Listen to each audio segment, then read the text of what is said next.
Europe 1, 8h-5, Thomas Soto. 15 jours de prison pour Alexeï Navalny en Russie, son tort avoir manifesté contre la corruption et plus globalement contre le pouvoir de Vladimir Poutine. Bonjour Danny Cohn-Bendit. Bonjour Thomas. Décidément, pour qui aime la liberté, on ne peut pas dire que ça s'arrange vraiment en Russie, hein Danny? Oui, moi je risque rien ici.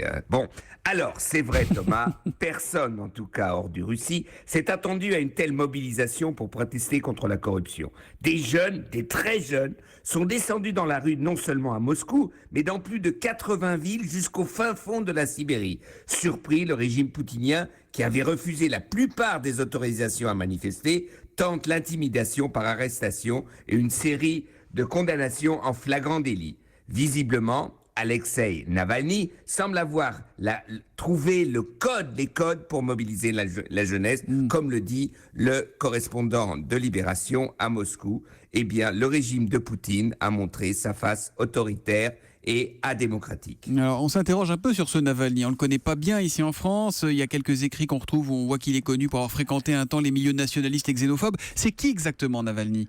Alors, Alexeï Navalny est le seul candidat sérieux capable de défier désagréablement Poutine à l'élection présidentielle de 2018. Avocat, il est à la pointe de la lutte contre la corruption depuis le 2009. Lui-même se définit politiquement comme un démocrate nationaliste. En 2013, candidat à l'élection municipale de Moscou, il a réussi une percée avec 27%. Donc, si vous voulez, c'est un opposant démocrate. Alors, est-ce qu'il a eu des paroles racistes? Ce n'est pas prouvé, mais ce qui est vrai, c'est qu'il se dit nationaliste. Il a été condamné à 5 ans avec sursis pour une condamnation très douteuse par des accusations de fraude fiscale. Bref, si ce sursis était levé, il ne pourrait plus être candidat contre Poutine. Donc cette présidentielle qui aura lieu en janvier 2018 en Russie. Revenons justement à Poutine, Dany. Avec tout ça, on se dit que c'est pas simple pour les candidats à la présidentielle chez nous de trouver la bonne distance avec le président russe.